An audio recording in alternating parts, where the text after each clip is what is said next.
Ladies and gentlemen, welcome to our webinar. We are thrilled to share how New Mexico Highlands University modernized its user lifecycle management with Unified. Jumping right in, I welcome our esteemed speakers of the webinar, Adele Ludi, Interim Director of IT at New Mexico Highlands University, Jared Benino, AVP Product Management at Unified, and Dieter Schuller, President at Quick Launch. I would like to hand over the platform to Jared Benino to begin this webinar. Jared, over to you. Thanks so much, Christy. First and foremost, I just want to thank everyone for attending. We know your time is extremely valuable. You likely have plenty of things you could be doing with your early afternoon hours, and we just really appreciate that you took the time to spend with us with what we believe to be a very productive discussion about identity lifecycle management. My job today is pretty simple. I get to welcome you all as very valuable Unified customers and really just talk through our agenda before I turn things over to the real stars of the show today, which we'll introduce again here in just a second. We're going to spend a little bit of time talking about higher education disruptors before we really turn over to the meat of the discussion focused on identity and access management. We'll highlight from Adele some of the things that New Mexico Highlands University is specifically doing to help manage their identity lifecycle management capabilities before we then turn things over to Q&A and close out the webinar. I think, as Tristy mentioned up top, feel free to use that Q&A function at the top of the screen throughout. Myself, as well as a couple other panelists, will be keeping an eye on that, and we will either a polite way to sort of butt in and ask those questions, or as we just time at the end to circle back to anything that we don't touch on as a part of that. For those of you that I haven't had a chance to meet, my name is Jared Benino. I am the AVP of Product Management here at Unified. I see some familiar names in the attendee list, so if I have met you, welcome, and thanks again for attending. I'll be playing a pretty minor role in the session today. Really, the stars of the show include Adele, who some of you may recognize. Adele and I co-hosted a webinar earlier this year that was really focused on how New Mexico Highlands University went from really a link farm or a single web page with links for their students to follow to leveraging the Engage platform to be a much more rich and interactive experience for their students. Today, we're going to shift gears a little bit and talk about some specific scenarios that have to do with identity lifecycle management. So less about the portal, more about some of the behind the scenes work to really get into the meat of how the users get access to the things they need access to. As Tristy mentioned, Adele is the Interim Director of Information Technology Services at New Mexico Highlands University, and we really appreciate her taking the time to co-host not just one, but a second webinar with us here. And then I'd also like to introduce Dieter Schuller. Several of you likely know the name Quick Launch. Quick Launch is our very close partner identity management provider. We work extremely closely with Quick Launch. Many of you are using them as your single sign-on providers today. And really, when we talk about identity lifecycle management, Dieter is our resident expert. So it's really great that he could join this as well. You really are hearing from two of the best people that can possibly present this to you, both from a theory and industry standpoint with Dieter, as well as a practicality in how we're putting it into place at actual higher ed institutions with Adele. Without further ado, I'm going to turn things over to Dieter to really dive in. Awesome. Thank you, Jared. So when people think about user experience, very rarely do they think about the importance of identity and access management and the role that it plays in making sure that user experience is awesome. I would almost characterize IAM as kind of the unsung hero of user experience. And I would characterize identity lifecycle management as the unsung hero within IAM. I've done a lot of traveling this year. I've talked to a lot of higher ed institutions. One of the things that I keep hearing is, man, I wish I knew what others were doing because that would help me to kind of understand, what is possible. So we're very fortunate to have Adele Ludi. Adele and I met a couple of weeks ago, and I kind of started to see what they were doing when it comes to identity and access management, specifically the user experience and the identity lifecycle management infrastructure that kind of goes behind that. And I was pretty impressed. And I thought, man, we need to do this, right? Because I think other people will benefit from it. So if you're like most higher ed institutions, you're dealing with a number of challenges and with a number of demands that are coming at you from the business that are pretty difficult. right? I'm hearing a lot about shrinking enrollments. I'm hearing a lot about increased competition, decreased funding, decreased grants. Students are starting to struggle to perceive the value given the cost of tuition. And then the business is coming at you saying, hey, our demographics are changing, right? There's fewer high school students. Our user experience expectations are starting to become more acute, right? All of these students that are coming in expect an awesome experience digitally, right? So if the word digital transformation hasn't come up, I'm sure it will. We want to expand our hybrid and remote learning and work programs. And then we need to make sure that we adhere to all the cyber risk and cyber insurance demands and privacy regulations that are coming out. So with all of that, right, people look at that and go, well, identity and access management is a key component of this. If we don't have that, we don't have security. The cost of our cyber insurance is going to go up. But, right, what is also absolutely critical is identity and access management, and Adele's going to show us, is a critical to better user experience, potentially increasing enrollment if it's right. And we'll talk a little bit about that. Better engagement, improved retention, better compliance, and then has some other business advantages in terms of when done right, reduce license costs, allowing you to more effectively use the resources that you have for more important things. And we'll talk a little bit about this when Adele kind of shows us what she's done. Improved communication, because one of the things that I've seen consistently in the world of higher ed, much of higher ed's communication is dictated by what groups people get put into Active Directory. So Active Directory groups determine not only access or entitlements, but they, to a large extent, determine communication.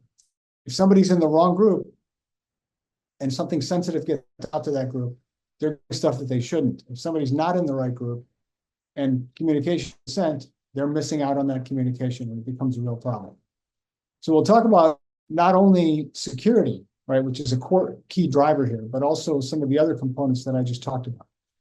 And we'll also talk a little bit about some of the business benefits. If you do this right, and you make it so that all of your constituents have one user ID, one password, and are prompted once for who they are, and then make sure that they have the right accounts created, not only in Active Directory, but in things like the LMS and other systems. And not only do they have the right accounts, but they have the right instructors, the right courses, sections, right? All the other things that are needed in those systems to make sure that users not only can get to the system, but also have the right experience within there. That's a reduction in your help desk calls. That's a much better experience. And that equates into potentially reduction in license costs because now you're deprovisioning users from systems that they don't need licenses in, et cetera, et cetera. Let's go to the next slide.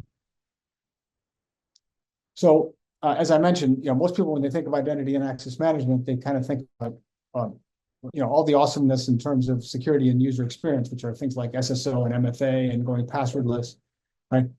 The unsung heroes behind all of this are things like making an account activation experience not only secure, but very seamless, right? The ability to provide self-service so that people can reset their own passwords, configure their own MFA preferences, change their profile, and then most important, the automation of what I would call joiners, movers, leavers, right?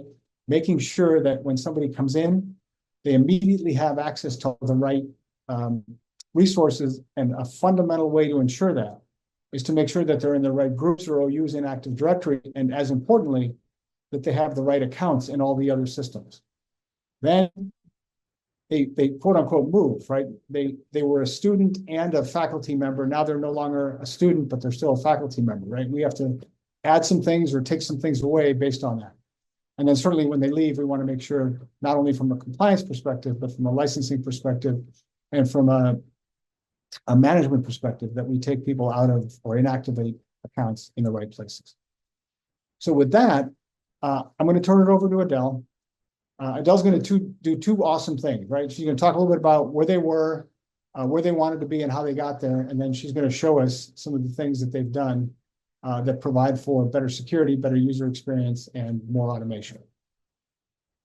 So Adele, thank you. Thank you so much, Dieter, and thank you everyone for being here today. So my name is Adele Ludi, and I'm the Interim Director of IT here at Highlands University.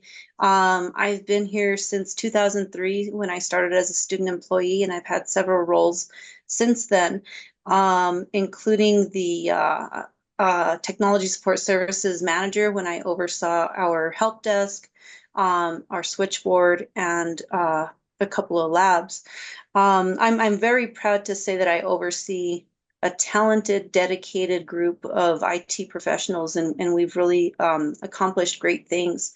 But to really kind of understand where we wanted to be, I have to give a little bit of background. And if Dieter, if you could allow me to share screen, please. Thank you. Can you make Adele the presenter, please?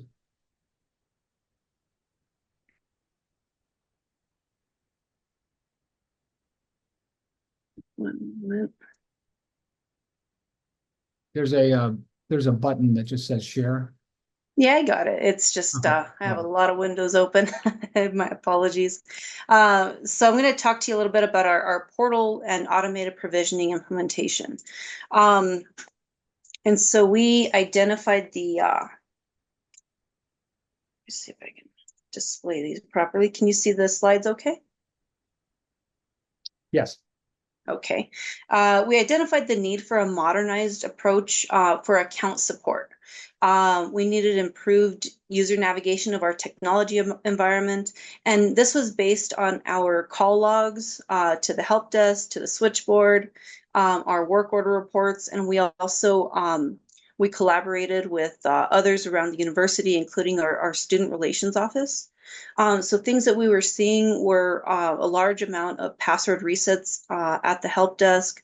We were seeing a high call volume for several departments, our key departments, especially at the start of the semester. We had reports of difficulty navigating across multiple applications that we were using. We had a lot of issues with compromised accounts. So we had the need for MFA. And when we were creating accounts at that time, whenever someone was admitted to the university, we'd create the account in AD, and it would have a temporary password. And so we had compromised accounts that were actively being used, and then we had compromised accounts for students that hadn't even actually attended. They were just admitted and hadn't come to campus yet. We had accounts that were being created by leveraging an in-house developed script. And for those of you in IT, you know that can be, it's a great thing when you have talented people who can write scripts, but eventually they become unsupported. You have turnover, you lose that tribal knowledge. And so we have that need to future-proof. And so we also had the need for improved sign-in experience. So we did have SSO, but we were using different protocols. So you might be signed into one application, but not into another. So you'd be prompted multiple times. And I'll show you in a little bit what our list of applications looked like. It was not beautiful. So we also had the need for efficient communications about campus events. We had complaints from students in particular that they'd receive global emails about some bake sale or some movie or some other an event. It's one and done, and their email would be full of these. So we had to find a way to better communicate. And I know that the focus today is really on automated provisioning, but we sort of had several needs. And so we started searching for solutions, and we found Unified. We scheduled a demo, and we learned that they really had a number of things that were going to serve our needs. So it started out looking for a portal, and we learned they had so much more. And so we wound up interested in implementing, obviously, a portal, and SSO through quick launch. We also wanted to use the chatbot, and we really wanted to do account provisioning. And so we kind of broke this up into phase 1 and 2. So starting with our portal and and SSO. One of the things we really liked with the SSO on the quick launch side was users being able to do self-service, and the password reset capabilities that they would have, that we would have on the help desk side. And so those were pretty key. On the account provisioning, just like I mentioned, the challenges that we had with the in-house developed scripts, getting more modernized, more future-proofed. And I'm really glad that we did. I'll kind of talk about some of the things that happened along the way.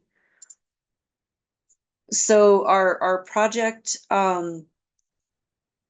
began in July of 2019. That was for phase 1 for the portal and SSO, and it was fully rolled out in May of 2020. We actually had an earlier anticipated rollout date. We were planning to roll out the portal in January of 2020. We had some setbacks along the way. We actually experienced a cybersecurity incident in October, and so that really delayed our ability to focus on this project. And of course, we had a number of things that we had to work on to stabilize and secure our environment. So Unified and Quick Launch, they worked with us to kind of extend the project a bit. And then, of course, COVID happened, and our faculty actually requested that we hold off on rolling it out, because we were actually going to do a cutover in March while we were on spring break, and they requested that we wait till after the semester is over. And so we worked with the Unified team to do that. They were very understanding. They were very willing to work with us. I just wanted to mention that because when you're doing these projects, you don't always have control over things, and so a little bit of grace, I think, goes a long way. And then our phase 2 for our account provisioning on the chatbot began in about January of 2020. And I don't remember the exact month for each of these, but it really didn't take a whole lot of time to get those in place. So our project team, we of course had members of ITS. We brought in our university relations team for branding. We brought in student relations, and of course we had Unified there. And we received feedback from students, faculty, and staff. And then along the way, we had departments who wanted to add content in the portal or in the chatbot. And so there was great collaboration there. And then, of course, ever since then, we've taken feedback and come up with new ideas. And so I'll show you kind of what that looked like along the way. So I mentioned that we had a lot of links to applications. This is what we had before the portal. You can see it's not beautiful. And, you could have been signed into, let's say, 365, and you might be able to still get into Brightspace without having to sign in again, but the other applications you had to sign in separately. So that was not ideal, not really modernized. And so this image here on the right, this is what our portal looked like when we first cut over to it. And so you can see we had kind of a 3-column layout. And so we had announcements, we had applications, we had news, and we kind of learned a few things along the way. So we wanted this to be as responsive as possible. The layout didn't quite work like if you were on a phone, let's say, because you'd have to scroll through a bunch of applications before a bunch of updates and communications before you got to applications. And so you'd be scrolling. So we decided, all right, the priority is probably applications. That's what people are coming in here to do. We can move announcements over, and we don't really need news here, right? So what you see here is this 2-column layout. We really wanted to do a lot of branding and make things a little easier to get to. And so the Unified Engage team was really awesome. They worked with us. They took our needs, and we're very hands-on. We want to know how to do everything, and so they took a lot of time to train us in how to do that. So with that, I'll do a demo, and you're seeing the logon screen for the portal, right?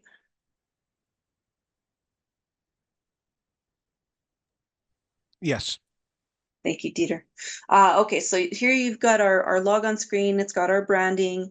Obviously, it's got the username and password, but it's got a couple other features here, and we really didn't have this available to our users. So we've got the forgot password and the forgot username. So these are really helpful for user self-service. We had an incident earlier this year that prompted us to change all user passwords. And so, now it was coming time for everyone to change their passwords again. So it was kind of this mass password change. And it was interesting to look at the analytics. There were so many password changes or password resets, they called it. But about 90, maybe over 90% of those were self-service. So I just thought that was really cool. Okay, so we'll go ahead and sign in.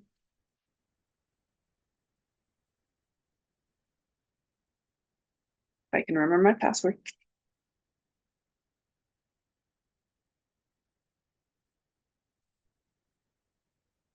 Okay, and so you're given some options. So one thing when a user sets up their account for the first time, they log in with their password.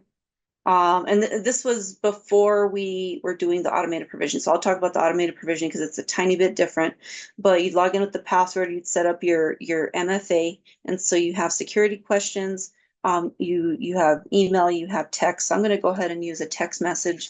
And you can trust a device. I choose not to.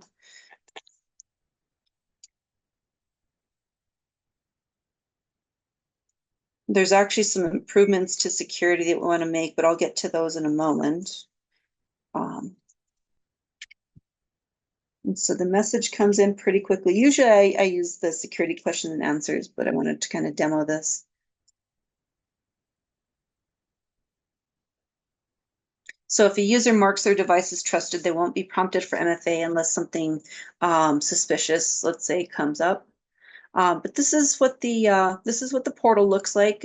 It's basically that screenshot that I sent you. And so the Engage team helped us to develop this carousel or slide, kind of like a slide thing. We've got our quick links, and so that's some easy ways to get to things. And then we've got the applications and announcements. And I don't want to jump ahead too much on this, but I actually didn't mean to log into this account. This is my work account. I have a lot more access, but we use Active Directory group membership to grant access to users. So this help desk app, not everyone has this, of course. That's something that we have a group for our help desk team, which I used to be part of. Our banner users, there we have a group in AD for that. And so the portal sees that our automated provisioning sees that. All users get Office 365 because all our faculty, staff, students need access to that. But it just kind of varies depending on your role. Let me see if there's any other things I wanted to mention on the welcome page. I mean, that's it pretty much at a glance. We had a few things in here. This one, really students, faculty, staff wouldn't see this. This is something we were working on a while back. And so it's one of those role-based released widget areas. Go ahead and switch back to my presentation. Dieter, did you have any questions or anything you wanted to mention about the portal before I move on? No, one thing, Adele, that keeps coming up, and maybe we can touch on this a little bit later, is many schools are struggling with what I would call a potential student becoming an actual student, and the fact that they have different user IDs for a potential student than they do for a student that actually enrolls. So at some point, maybe at the end of this, we can touch on that, but that seems to be a big topic for a lot of these schools. Sure. Okay. Yeah, and I can talk a little bit about our process on that as well. Let me get back to full screen. Okay, and you're seeing this okay, right, Dieter? Yep, seen it well. Okay, thank you. So the big topic for the day, student or automated provisioning.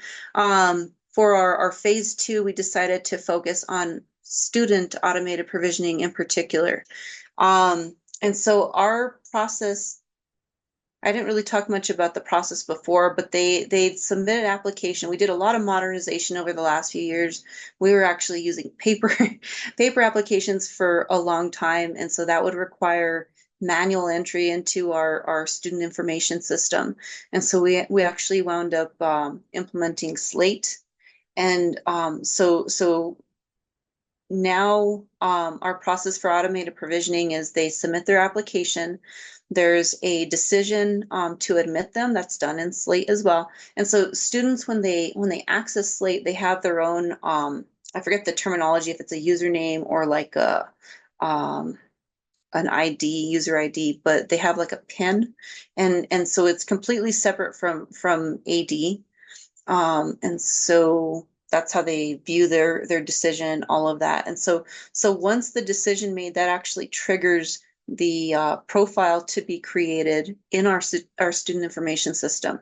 And that in turn triggers the account to be created in AD, and as well as a welcome email to be sent to the student. And so one of the really great things with this, so thinking about the old process, right? They'd get an account created in AD based on having a profile in the student information system. They'd have a temporary password that is really not secure. I mean, we were using date of birth as the password back then. And so again, having that risk of having a compromised account. So thinking to the process now, their welcome email, it says your banner ID is this, your username is this, click here to activate your account. And so they click the link and they enter their information. Their banner ID is one of the things that we use to authenticate them. We still use, I think, something like the birthday. It's been a while since I looked specifically at it, but as part of the authentication, and they create a password for it, right?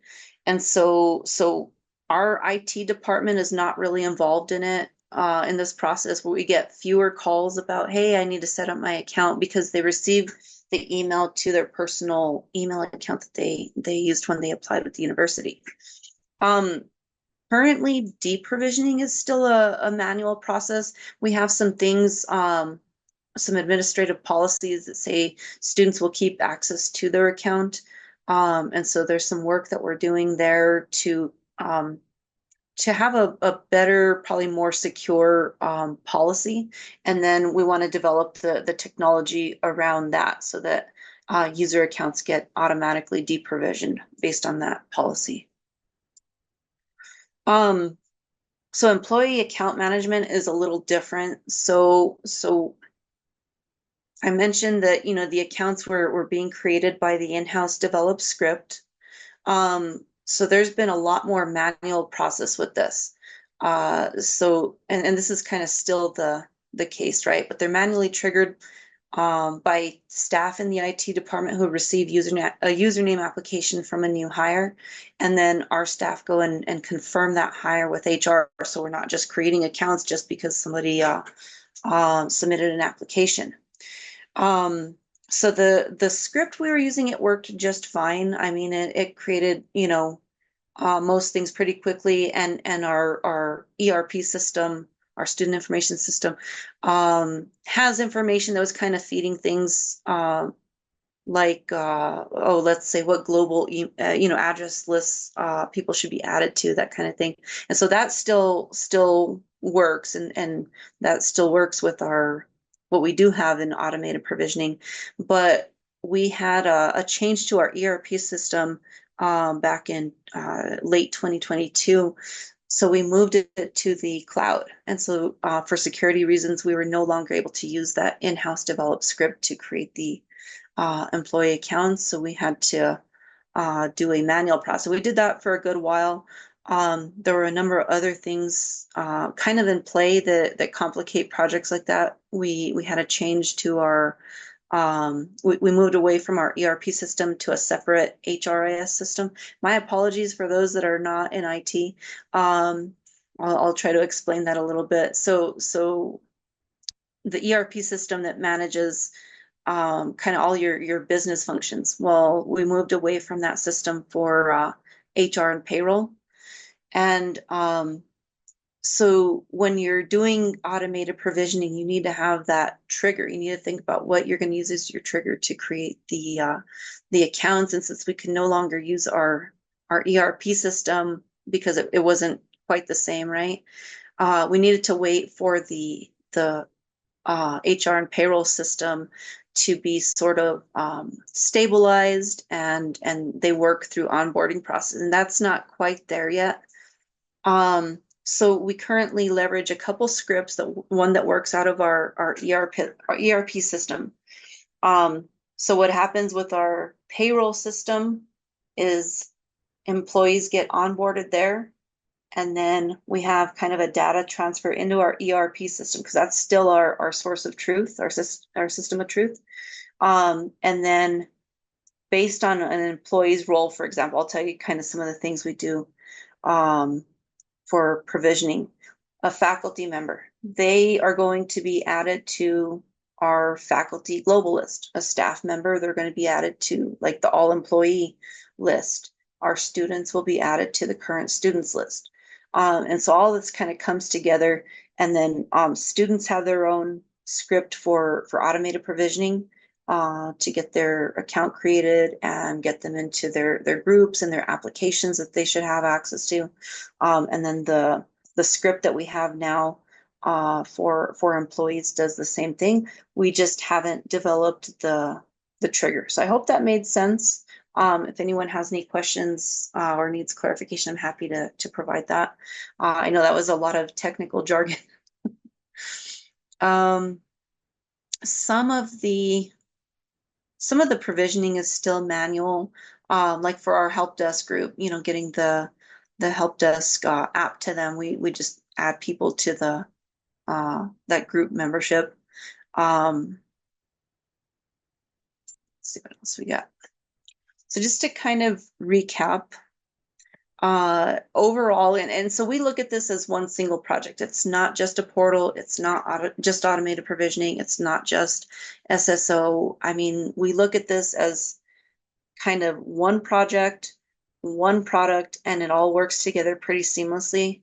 And we've got the Unified team and Quick Launch to look out for us and help us when we have issues, when we have questions, and I really like that they listen to us when we have recommendations, right? But thinking about the benefits, I mean, we have improved cybersecurity with with multi-factor authentication. I'm going to knock on wood because I'm a little superstitious, but we had a major improvement on what we were seeing in terms of compromised accounts. Not perfect, they're the bad actors, they get smarter and smarter every day, but largely we have just seen a huge improvement. And we have some future things that we want to work on that'll kind of make our environment a little stronger. But the improved authentication process via SSO and the portal, we have departments implementing new technologies, and they cannot wait to get it implemented through the portal and to do that group membership and release it. Oh, this is how we need to get people, access to this. And so we like working on those projects. Dieter, did you want to jump in? Adele, you bring up a really interesting point. One of the things that we hear a lot about is you guys, Quick Launch have a lot of data, and we would love to get access to that and start slicing and dicing it, right? So we've learned a lot from other customers, but especially your team. Your team came to us a couple weeks ago and said, okay, we want to know for password resets what the reason is. How many of these password resets are happening because people forgot their password versus people got locked out versus the password has expired, right? So the insights and analytics that we are continuing to provide based on feedback, I think is very valuable. I'd love it if you could spend a few minutes kind of talking about one, what you're using, and then two, what else you would like to see. Yeah, I'll mention that. I've got a little bit of that on my next slide. So we had improved help desk support access, and I would say more secure. So now we don't have to have as many people having access directly to Active Directory. The solution we had prior to the portal was an in-house developed script that kind of pulled information from Active Directory as well. And of course, that didn't work after we migrated our ERP system to the cloud.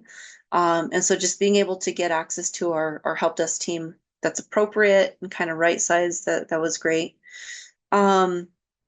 More efficient navigation to our applications and our internal content. I don't have data to support this, but anecdotally, we reduced the number of phone calls at the beginning of the term, improved communications. It's so cool to see the different requests coming in. Hey, can you post this in the portal? We haven't quite gotten to the point where we let, let's say, like student clubs, post their own announcements, but that is possible. And so sometime maybe we'll come back to that. It's been working well, what we've been doing. And then just moreover, just the improved internal processes, the automation of account provision. I can't stress enough how much that has helped our processes and streamlined it a bit. Again, our student is completed and faculty and staff is partially completed.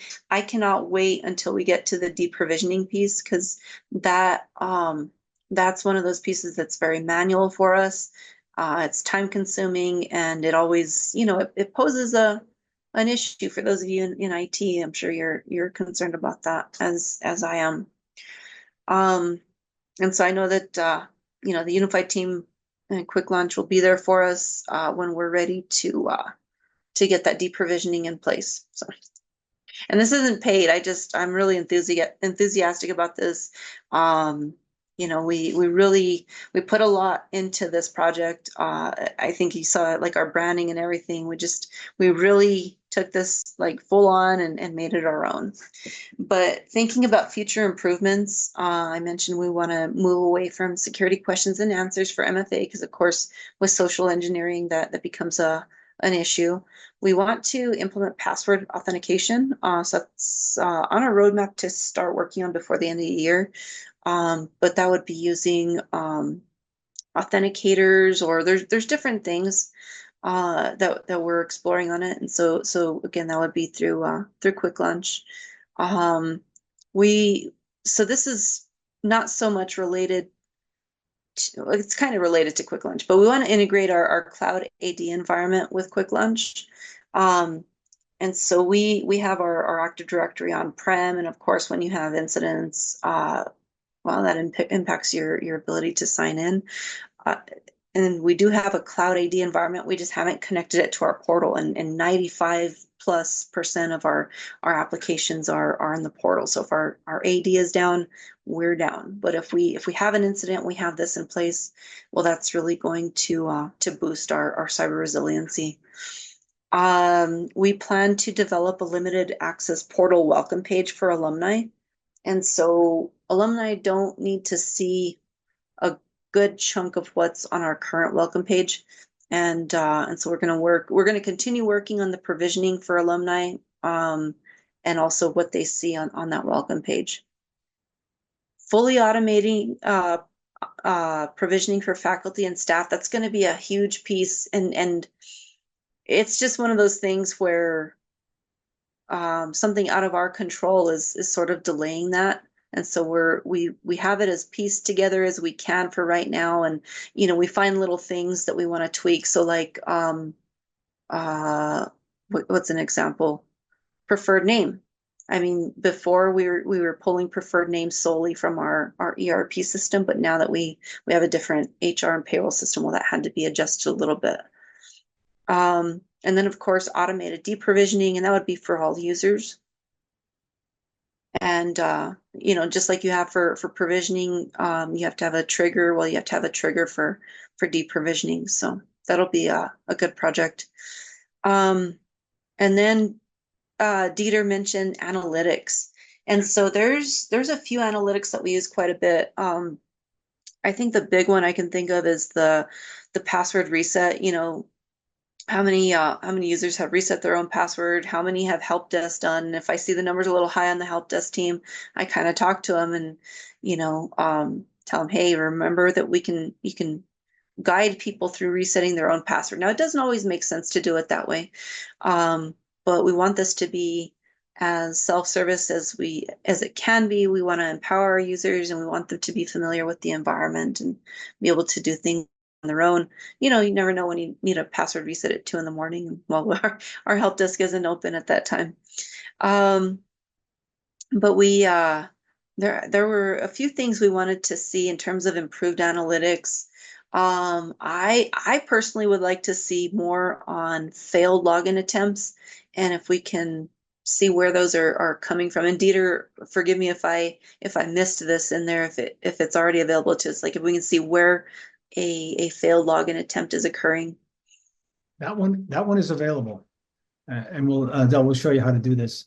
But yeah, keep going, because one of the things that we've learned in talking to our customers is there is a wealth of data in our logs, and it's available, and many of our customers don't know it, right?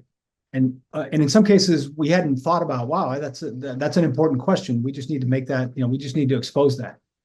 So this is, I think, from my perspective, one of the most valuable things that we can provide back to our customers is all of the behavior and some of the actual access data that exists within the system. Absolutely. And I think to your point, like a good part of this is improved adoption of analytics. We need to get in there and see what there is, make sure we know how to use it, that kind of thing. One improvement that I forgot to mention, Dieter, and we're working on this. We have students, faculty, staff signing in internationally, so we have some security concerns there. We want to make sure that that's a legitimate sign-in. This is a great example. Yeah. Right.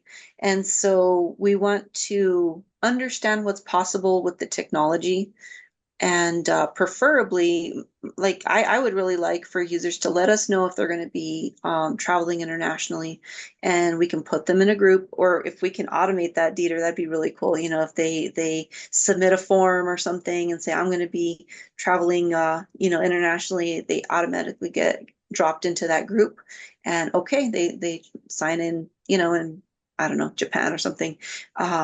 That's an okay sign in. But if they didn't let us know, well, then that's not allowed. So there's a number of just really cool things there. I guess one of the things I really like too is that we meet regularly with the support team. We go over tickets, kind of go over how things are going, and the support team is just so accessible. We've even got like a Teams chat going, like, oh, we're having this issue, and okay, submit a ticket, but I'm getting somebody on it. It's very cool. So Adele, there's a couple of, I just want to throw out a couple of other use cases that might be very valuable to people. One of the things that happens with a lot of our schools is they do the enrollment, they go through the enrollment process, and they send out all these emails saying, okay, you have to activate your account or claim your account. And one of the things they want to know is, okay, how many emails did we send? How many of those were actually received versus how many, didn't get out? And then more importantly, how many people actually activated their account versus account activation that is still pending? And for people that didn't activate, how many had errors? All right, so all of that kind of stuff is available, and is very, very valuable, because now you can start to see adoption, right? And you can start to preempt it. The other thing a lot of our customers are asking us for is which students are not logging in, or which students haven't logged in within a 3 or 5 day period, or whatever it is, right? That kind of sets up a red flag, so that they can go and preempt that, right? That none of these are really risk-based things. They're much more business-oriented valuables, right? But they're very important, right? So anything like that. Absolutely. That I would be very interested to see that data. We're going to have to sit down and look at that together, because the accounts that don't get claimed, I mean, yeah, if they're not taken in so much time, well, let's get them out of our Active Directory, or even better, let's have our recruitment team reach out and say, hey, we noticed you haven't activated your account. Yeah. And for those that haven't been logging in, I mean, well, how are you getting to your how are you getting to your email? How are you getting to your LMS? We want to make sure you're successful. What's going on? So I think those are really good opportunities. And so it stops being an IT thing, and it starts being an institutional thing. Yeah. Well, that's what I have for right now. I don't know if there's any questions, or Dieter, if there's anything that you'd like to kind of come back to. I would love to have you talk a little bit about what your plans are for, or what you would like to see when a prospective student becomes a student, in terms of kind of keeping continuity versus them having to create a new ID or get a new ID and password. And then I'd love it, Adele, if you could talk a little bit about, you mentioned you hadn't quantified the reduction in help desk, right? But anything you can share, even anecdotally, in terms of, hey, we got fewer help desk calls. We didn't have to write more scripts. We didn't have to do things manually, which costs money and time from people that are doing other more important things. Anything like that you can share would be very valuable. Sure. So as I mentioned, when students apply in Slate, they get a user ID and PIN. And it's really just solely for the purposes of applying and following up and submitting documents as required. And then once they get admitted, that it doesn't fully go away. They just don't really use it. And so, like, if they decide, let's say they come in as an undergrad through that process, and then they wanna apply to grad school, well, then they'd be logging into Slate for that. I don't think they have SSO integrated for students applying for graduate school, but I could be wrong. And then for analytics, like I said, with the password reset, I mean, we had all of our faculty, staff, and student account, like the passwords coming up for expiration just a couple weeks ago, actually. And so we were looking at the analytics, and I would say that probably about 90% of the password, like, resets, password changes were initiated by the user. And I thought that was really cool. And I can hear, the help desk calls from my office, and I hear people just, walking them through, okay, well, this is what you're going to do. You're going to click on this, or it's going to prompt you for this. And so they're not having to go in and set a password. They're not having to set like a temporary, let's say. They're not having to set a manual password for them. They're just walking them through it. And so much of the time, and it's not like it's been that busy on the phones.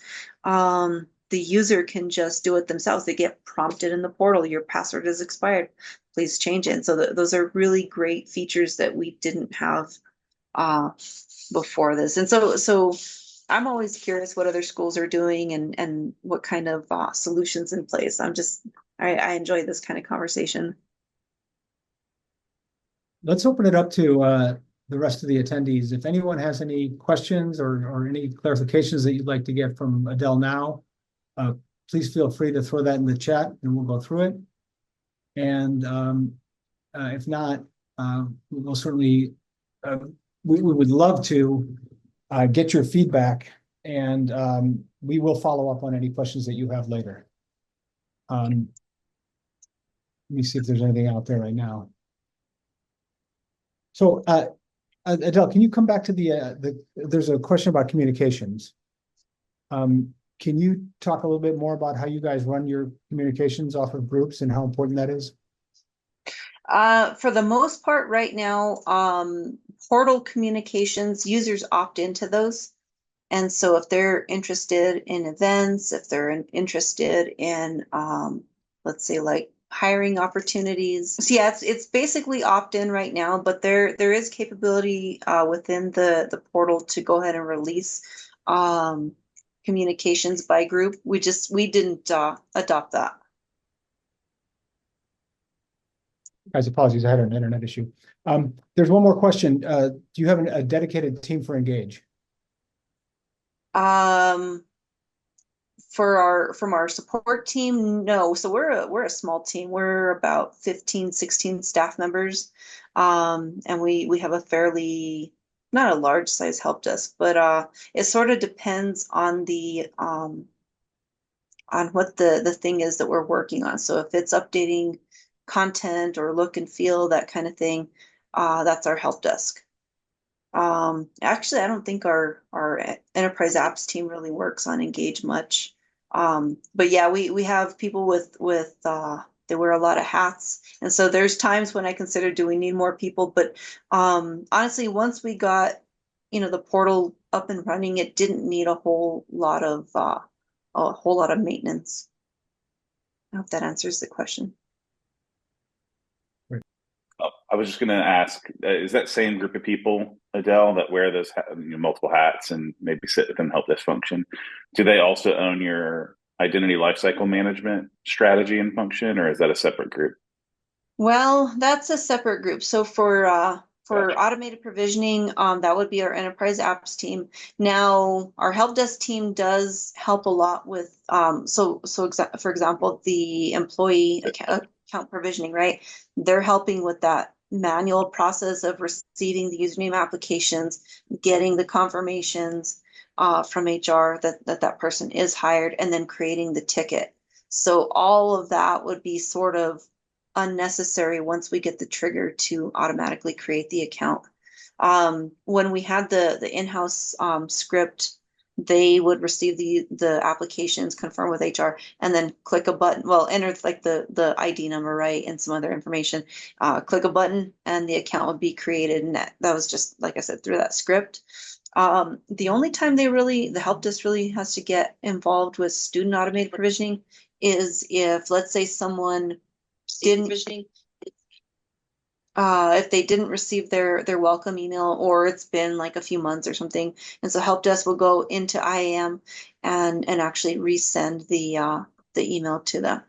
So it's largely hands off, unless there's on occasion we'll have some little issues and we'll have to go and make a change, or there'll be some request like, can we do this a little differently? And our enterprise apps team jumps in for it on it, and then that's another one of those areas where we have a chat with the quick launch team, like, oh, we're having this issue, and they'll jump in pretty quick to help with that. Sure thing. That's all I had, Dieter. I think you were working toward closing us out. Yeah, guys. Adele, first of all, thank you very much for participating and sharing this. This is, I think, extremely valuable to the audience. I think I can pick up. It was a final thank you to those for attending. Thanks for sticking with us to the duration. Thanks especially to you, Adele. We appreciate you working with us yet again. As always, really appreciate your perspective. This was and I think it was great. great. Till next time. Thank you. Bye, everyone.